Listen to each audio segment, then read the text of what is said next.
बेलागंज में निष्पक्ष चुनाव पर सवाल, राजद प्रत्याशी विश्वनाथ यादव का आरोप। सरकार और प्रशासन पर एक तरफा कार्रवाई का आरोप। बेलागंज विधानसभा क्षेत्र से राष्ट्रीय जनता दल राजद के प्रत्याशी विश्वनाथ यादव ने गुरुवार को गया में अपने आवास पर आयोजित एक प्रेस वार्ता में सरकार और प्रशासन पर गंभीर आरोप लगाए। उन्होंने कहा कि बेलागंज में चुनावी माहौल पूरी तरह पक्षपातपूर्ण हो गया है, जहां सरकारी मशीनरी का दुरुपयोग कर राजद प्रत्याशियों को परेशान किया जा रहा है। राजद उम्मीदवार विश्वनाथ यादव ने आरोप लगाया कि वर्तमान सरकार चुनाव के दौरान प्रशासनिक पदाधिकारियों का खुलकर दुरुपयोग कर रही है। उन्होंने विशेष रूप से बेलागंज के लाइन ऑर्डर डीएसपी रवि प्रकाश पर आरोप लगाते हुए कहा कि वे एक तरफा कार्रवाई कर रहे हैं और सत्तारूढ़ दल के पक्ष में काम कर रहे हैं। राजद प्रत्याशी विश्वनाथ यादव ने कहा कि उन्होंने इस संबंध में चुनाव आयोग को पुख्ता सबूतों के साथ आवेदन दिया है, जिसमें प्रशासनिक पक्षपात और आचार संहिता उल्लंघन के प्रमाण शामिल हैं। इसके बावजूद अब तक आयोग की ओर से किसी प्रकार की कार्रवाई नहीं की गई है। उन्होंने आगे कहा कि बेलागंज की वर्तमान विधायिका मनोरमा देवी और उनके पुत्र रॉकी यादव खुलेआम पैसे बांटकर मतदाताओं को प्रभावित कर रहे हैं। इसके बारे में भी कई बार प्रशासन को सूचित किया गया, लेकिन ना तो कोई जांच की गई और ना ही कार्रवाई हुई।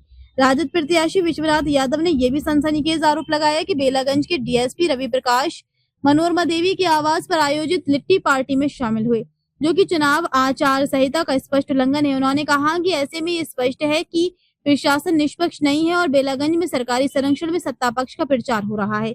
राजद प्रत्याशी विश्वनाथ यादव ने कहा, जब तक ऐसे अधिकारी चुनाव प्रक्रिया में शामिल रहेंगे तब तक बेलागंज में निष्पक्ष और पारदर्शी चुनाव की उम्मीद नहीं की जा सकती। उन्होंने चुनाव आयोग से मांग की कि बेलागंज के डीएसपी सहित सभी विवादित अधिकारियों को तत्काल हटाया जाए, ताकि स्वतंत्र और निष्पक्ष मतदान सुनिश्चित किया जा सके। उन्होंने जनता से अपील की कि वे डर और दबाव में आए बिना अपने मताधिकार का प्रयोग करें। राजद प्रत्याशी विश्वनाथ यादव ने कहा कि राजद गरीबों, किसानों और आम जनता की आवाज है। जनता इस बार सच को पहचान कर बदलाव का फैसला करेगी। राजद प्रत्याशी की इस प्रेस वार्ता ने बेलागंज के राजनीतिक माहौल में नई हलचल पैदा कर दी है। हालांकि इस मामले पर अब तक प्रशासन या सत्तारूढ़ दल की ओर से कोई आधिकारिक प्रतिक्रिया नहीं आई है। चुनाव आयोग की निष्पक्षता और प्रशासन की भूमिका को लेकर उठे इस सवाल ने एक बार फिर बिहार की चुनावी राजनीति में पक्षपात बनाम निष्पक्षता की बहस को गर्म कर दिया है। आने वाले दिनों में ये देखना दिलचस्प होगा कि आयोग इन गंभीर आरोपों पर क्या कदम उठाता है। रिपोर्टर बादल सिन्हा, गया जी। जैसा कि आप जानते हैं, विगत चुनाव में जो पिछली बार की गलतियां हुई हैं उनको हम लोग दोहराना नहीं चाहते, और पिछली बार जो परेशानियां हुई हैं उसको हम लोग दरकिनार नहीं करना चाहते। हम एक छोटी से छोटी बात को कहीं छुपाना और बर्दाश्त करना नहीं चाहते, और ना हम कहीं बर्दाश्त करने के मूड में। इस बात को आप समझिए, वर्तमान सरकार अपने पदाधिकारियों का दुरुपयोग कर रही है।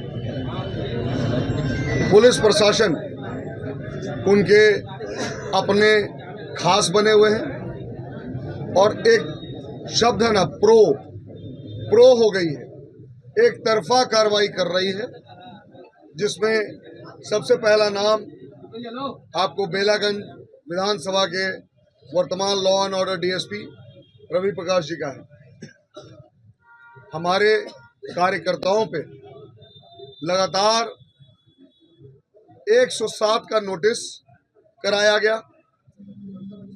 हमारे 800 से ज़्यादा राष्ट्रीय जनता दल के कार्यकर्ताओं पे 107 का नोटिस जारी कर दिया गया। 30 से ज़्यादा लोग हमारे ऐसे हैं जिन पे, जो हमारे कैडर हैं, खास है, हमारे बूथ पे वो प्रभावशाली लोग हैं, उनके ऊपर सीसीए लगा दिया गया।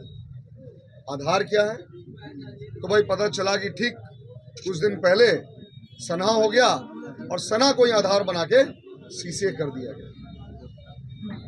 मैं पूछना चाहता हूं आप तमाम मीडिया बंधुओं से, प्रशासन वर्तमान में क्या न्यूट्रल है? ऐसे में क्या बेलागंज विधानसभा में निष्पक्ष चुनाव कराया जा सकता है? अगर बात करते हैं, हम लोगों ने लगातार इलेक्शन कमीशन को लिखित शिकायतें दी हैं, लिखित शिकायतों के साथ सबूत दिए हैं। इन सबूतों के साथ हमने उनको सारी चीज़ें मुहैया कराई हैं, और उसके बावजूद अभी तक कोई कार्रवाई नहीं की जा रही। लगातार वर्तमान विधायिका, उनके पुत्र और उनके लोग खुलेआम रुपए बांट रहे हैं, और ये रुपए का वीडियो फुटेज उपलब्ध हो रहा है, लगातार उपलब्ध कराया जा रहा है, लेकिन कोई कार्रवाई उस पर नहीं की जा रही। सबूत दे देने पे भी उनको बचाने के काम किया जा रहा है। प्रशासन क्या करती है, वहां जाके खाना पूर्ति करती है और लिखती है मनोरमा देवी के सहयोगी के द्वारा। जब महिला के लिखित आवेदन में कहीं भी माननीय मनोरमा देवी का नाम नहीं है, तो फिर उनके जो सहयोगी हैं उनकी कहीं जिक्र नहीं है, तो फिर मुझे ये बता दीजिए कि उनका नाम इसमें आता कहां से? इस बात को आप पढ़िए, जिसमें उन्हें साफ लिखा है कि मैं रूपा देवी पति श्री मनोज यादव, ग्राम मुरकट्टा, थाना चाकंद की रहने वाली हूं। दिनांक 25/10/2025 को शाम में मुरकट्टा में रॉकी यादव ने हमको 1600 रुपया, जिसमें 2 नोट 500 रुपए का, 1 नोट 100 रुपए का था, दिया और कहा कि तीर पर वोट देना है, जिसपे उनकी लिखित शिकायत के साथ उस पर गवाह का हस्ताक्षर। ये इलेक्शन कमीशन के लोग गए, उन्होंने इसकी जांच की। जब जांच रिपोर्ट आती है तो उसमें लिखा जाता है कि मनोरमा देवी के सहयोगी। जब इस बात पे आपत्ति दर्ज कराई जाती है तो वो फिर एफआईआर करते हैं, उसमें लिखते हैं रॉकी यादव के सहयोगी। अरे किसको बचा रहे हैं साहब, क्यों बचा रहे हैं साहब? एक तरफ जहां हमारी मौजूदगी नहीं, जिस केस से हमारा लेना देना नहीं, उसमें हम पे डायरेक्ट एफआईआर हो जाता है बिना जांच का, और जहां सबूत मिल रहा है वहां पे सहयोगी। क्या इस लेखनी में कहीं सहयोगी का जिक्र है? उसके बाद लगातार 2-2 वीडियो और उपलब्ध करा दिए गए, लेकिन कोई कार्रवाई की नहीं जा रही। वर्तमान जो डीएसपी साहब हैं वो क्यों हमारे ऊपर का एफआईआर नहीं करेंगे? उनकी तो भाई अक्सर पार्टियां लिट्टी पार्टी हो रही है मनोरमा देवी के आवास पे, अपने साथ थाना को भी लेके जा रहे हैं। इस पे कार्रवाई क्यों नहीं है? और अभी तक डीएसपी को ऊपर कोई कार्रवाई क्यों नहीं की गई? जब तक वो चुनाव में रहेंगे, ये चुनाव शांतिपूर्ण ढंग से नहीं हो सकता है, ये कानूनी रूप से नहीं हो सकता है, और निष्पक्ष तो बिल्कुल नहीं हो सकता है, जो बिल्कुल बर्दाश्त करने के योग्य नहीं है। अगर हमारी बातों पर, हमारे कंप्लेंट पर कार्रवाई नहीं की जाती है, वर्तमान पदाधिकारीगण जो चुनाव में संलिप्त हैं और वो इस पे अब कार्रवाई नहीं करेंगे, तो फिर हम कोर्ट जाने का काम करेंगे। हम लोग की गाड़ियां में कभी भी ये हथियार रख देंगे, कभी भी पैसा रख देंगे, कभी भी ये शराब रख देंगे। हमें ये किसी भी तरह से परेशान करने की पूर्णतः तैयारी कर रहे हैं। और मजे की बात देखिए, मनोरमा देवी अपने बॉडीगार्ड के साथ घूमती है। उनका बेटा जो है वो अपनी माताजी के सरकारी बॉडीगार्ड लेके घूमते हैं। एक तरफ निशा भारती के साथ राबड़ी देवी के बॉडीगार्ड चल गया, तो उस पर इतना बवाल, एफआईआर, ट्रांसफर, पोस्टिंग, सस्पेंशन, और दूसरी तरफ खुलेआम घूमा जा रहा है, उस पर क्या कार्रवाई हो रही है? पॉकेट में पिस्तौल लेके घूमा जा रहा है, हमारे कार्यकर्ताओं को डराया जा रहा है, लोगों को पीटा जा रहा है। आप इस बात को जानिए कि इस तरह से अगर निष्पक्ष चुनाव कराने की बात है तो ये निष्पक्ष नहीं है। या तो आप न्यूट्रल होके दोनों पे बराबर कार्रवाई करें, शक्ति का संतुलन अनिवार्य है। हमारे लोगों पर ही एफआईआर क्यों? उनके लोगों को भी जरा देख लीजिए साहब, वो कोई दूध के धुले थोड़ी बैठे। और पैसे का अगर खरीद से ये वोट खरीदने जा रहे हैं, वोट खरीद रहे हैं, और उस पर अगर प्रशासन चुप है तो ये समझ में है कि ये मिली भगत ऊपर से नीचे तक की है। 14 तारीख को सरकार बदलने वाली है, हमारी सरकार आने वाली है।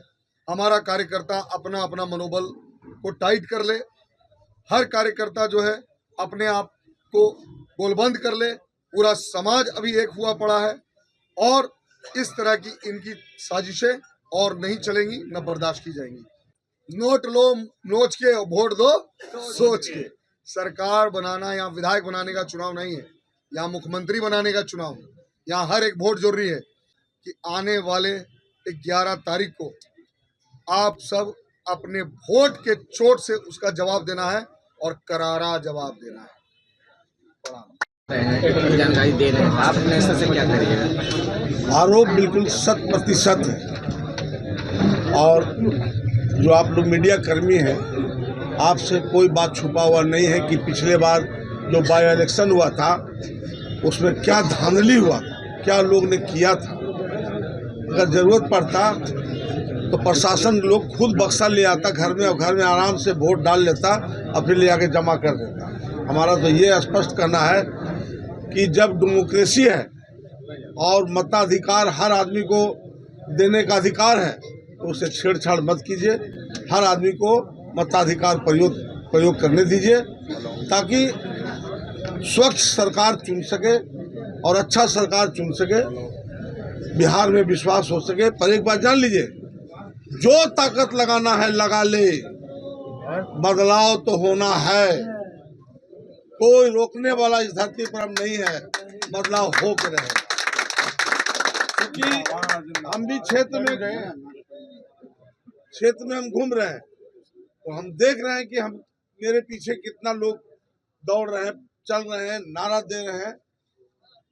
34 साल बेलागंज में रहे, 34 साल में जब चुनाव जितना भी हम लड़े तो हर चुनाव का हमारे पास अनुभव है। इस बार दूसरा तरह का लोग का मूड है, बिल्कुल चाह रहा है कि किसी भी कीमत पर बदलाव होना है, बदलाव होकर रहेगा। प्रदेश में आप सिर्फ बेलागंज में बदलाव प्रदेश में होगा, पूरे बिहार की मैं बात कर रहा हूँ। अच्छा, जिस तरह इन्होंने कोर्ट जाने की बात की, आपने आपकी संसद में इस तरह के मुद्दों पर जो चीज बाप का बात बेटा काटता है कि बेटा के बाप काटता है बात, तो सत्य है, सत्य के साथ रहना चाहिए। अब तक के लिए बस इतना ही, फिर मिलते हैं एक ऐसी ही बड़ी खबर के साथ। अब तक के लिए नमस्कार और देखते रहिए न्यूज़ 24 भारतवर्ष। ताज़ा खबरों के लिए न्यूज़ 24 भारतवर्ष पेज को फॉलो करें और लाइक करें और सब्सक्राइब करें। बेल आइकन दबाना ना भूलें। अगर आप हमें फेसबुक, इंस्टाग्राम या ट्विटर के माध्यम से देख रहे हैं तो हमारे चैनल को कमेंट करें। धन्यवाद।